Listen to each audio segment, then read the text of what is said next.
Don't forget to hit like, subscribe, and click the bell icon for more juicy content from me.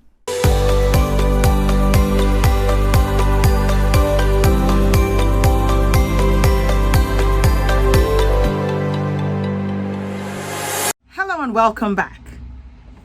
Last week, I shared my story a little bit as part of my New Year address, as it were. And you heard a bit of my story, how I became a coach, and I went from being a doctor to a coach and an author, etc. But that story has not been without setbacks. It has not been without some struggles. It has not been without, some disappointments, losses, setbacks of different kinds, right? As it happens in life. So a lot of times when we hear people's stories, we hear a story in which they don't necessarily share their setbacks, and we assume that that's all there is to the story. Absolutely not. It is not. Even right now as we speak, I'm going through some other struggles and handling some other setbacks in certain areas, and I'm going through it and doing it, and I'm going to keep coming out here and doing what I do and handling life as it comes. The other day I was talking to somebody, and I think I cynically remarked that, life just goes around looking around and handing out problems, like, oh, here's a problem for you, here's a problem for you, here's a problem for you. It certainly does feel that way sometimes. Anyway, I'm talking about setbacks though, but today though, I'm going to talk about setbacks from a different angle, and that's from the angle of myths about setbacks that make us handle setbacks poorly. Or I would say that can make us handle setbacks poorly. And it's like 5 of them.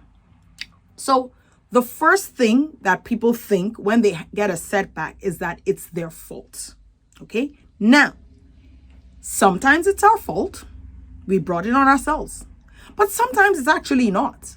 Some of it is life. And a lot of times, especially in the coaching world, you find people acting like, oh, if you have a setback, it's your fault. It's something you did wrong, etc., etc. Not really, no. And if you're a coach, you should be able to help your clients handle their setbacks, not make them feel as though they did something wrong and that was why X, Y, Z happened or didn't happen. It's sometimes our fault and it sometimes isn't. What to do in this instance is, instead of deciding that everything is your fault, right? Parse out the reason for the setback if you can. Right? If you can. There's sometimes you can't. For example, if your spouse were just to jump up one day and leave you for no reason or meet somebody else, you may not know why they did that. Right? So sometimes you can parse out the reason for a setback and sometimes you can't. But not every setback is your fault. It may be, it may not be. But the thing is that if you had something to do with it, then you can correct your behavior at the point where things went wrong. Now, number 2, everything happens for a reason. That again is another myth, because in my personal opinion, everything doesn't happen for a reason. I have never been one of those who believed in saying that to myself or anybody. Everything happens for a reason. It just, really just, it doesn't feel good to me. And when you hear some of the horrors that people go through, people share their stories with me all the time, even in a non-coaching context. And, to tell these people who are still hurting from, childhood trauma, who have lost a child and never had one again, who have tried for years to have a baby, who have been the good person and everything seems to be going wrong. To tell somebody like that everything happens for a reason just does not sit well with me.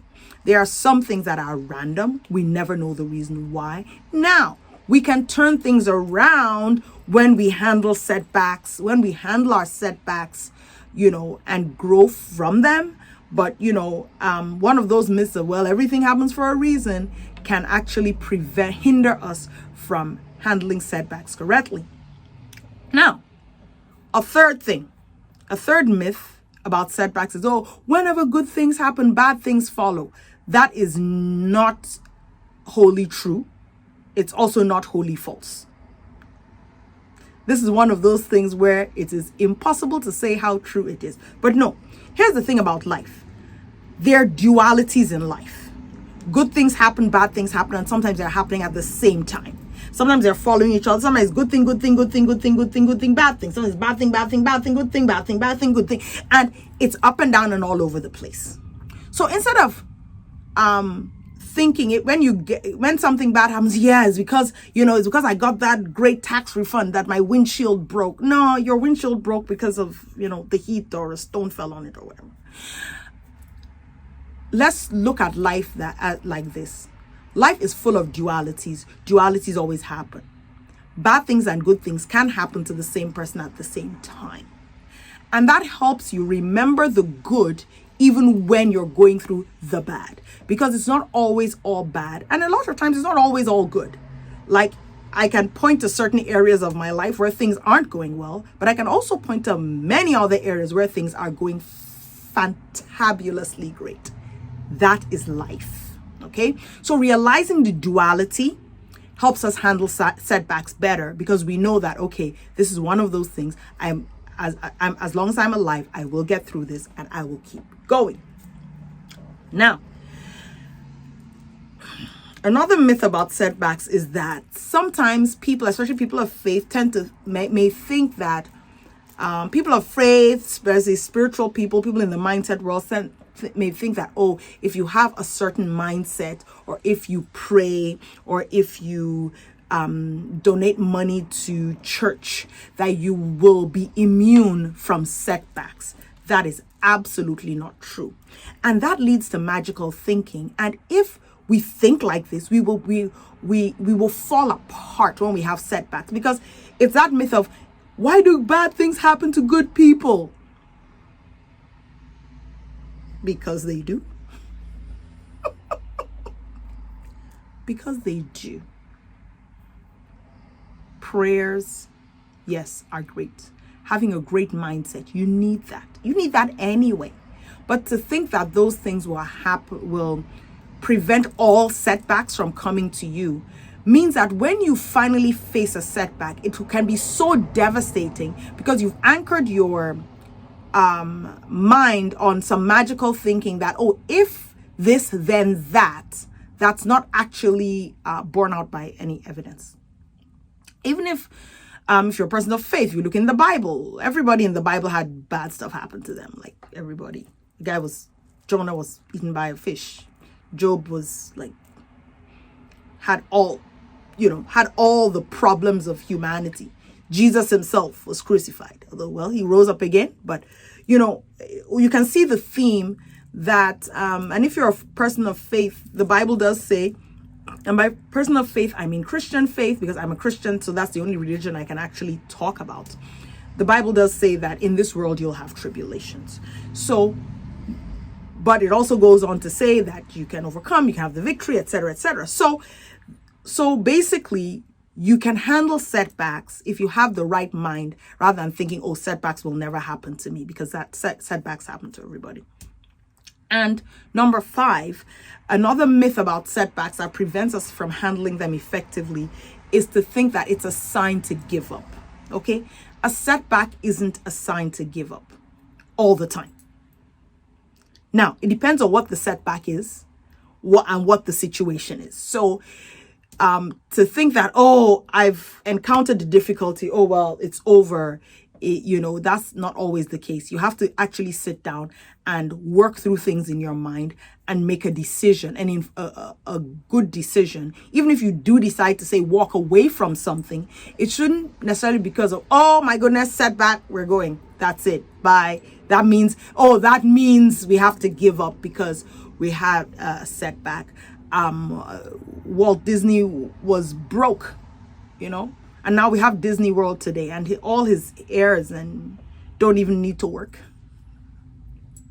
If he had given up when he went broke, then we wouldn't have had Disney World today. And every time you hear a success story of somebody, it's always they always met some setback. There have been people who were kicked out of companies that they founded. I'm thinking of Sam Altman right now. Yeah. You don't know Sam Altman? Google ChatGPT. Anyway, people were kicked out of companies they founded. Come on, if that isn't a setback. But they didn't surrender and they kept going, and then eventually they were able to. So, so there it is. I'm going to recap real quick. Number one, not all setbacks are your fault. Everything doesn't happen for a reason. Whenever good things happen, bad things happen is not entirely true. Magical thinking doesn't help. Oh, I'm a good person. Why did I fall? Yeah. And last but not the least, a setback is not a sign to surrender. Thank you very much for watching and listening, and I will be with you next time.